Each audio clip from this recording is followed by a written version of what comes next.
तुम्हाला कोणी किती काही बोलू दे, पण एक गोष्ट मात्र खरी आहे, ह्या जगामध्ये देव तर आहे आणि देव सर्वांचे कर्म पाहतोय. देव जसे तुमचे कर्म पाहतोय ना, त्याचप्रमाणे देव माझे पण कर्म पाहतोय. आणि हे जे सगळं काही आहे ना, ते देवानेच बनवलेलं आहे. आणि आता आपण ज्या सगळेजण ज्या सिच्युएशनमध्ये आहोत ना, देवानेच आपल्याला ह्या सिच्युएशनमध्ये टाकलेलं आहे. बरोबर की आता देवाला सगळ्यांचं सगळं माहिती असतं, त्याच्यामुळे त्याचप्रमाणे देवाला हे सुद्धा माहिती आहे का मी कशा पद्धतीची हे आहे व्यक्ती आहे.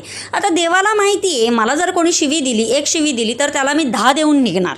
तरी पण हे सगळं माहिती असताना सुद्धा देवाने मला त्या सिच्युएशनमध्ये टाकलेलं आहे. देवाला माहिती आहे ही काय सोडणार नाही. हे सगळं काही देवाला माहिती असताना सुद्धा मला त्या सिच्युएशनमध्ये टाकलेलं आहे. आणि हे सगळं काही देवाने प्लॅन केलेलं आहे.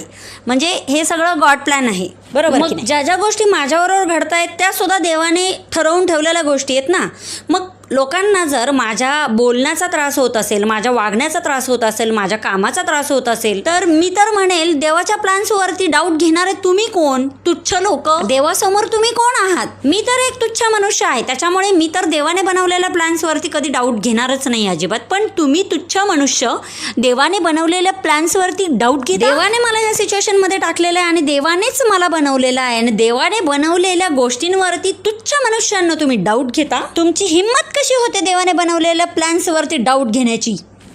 खबरदार जर आजपासून तुम्ही तुमच्या सुनेवरती डाऊट्स घेतले तर. आणि देवाने बनवलेल्या गोष्टींचा नेहमी मान ठेवायचा असतो, समजलं का? कारण तुमच्या सुनेला साक्षात देवाने बनवलेला आहे. आणि हो, शेअर करा त्या सुनांना. खेकडाचा रस्सा कसा वाटला हे मला कमेंटमध्ये नक्की कळवायला विसरू नका. व्हिडिओ आवडल्यास व्हिडिओला लाईक करा, शेअर करा, सबस्क्राईब करायला अजिबात विसरू नका.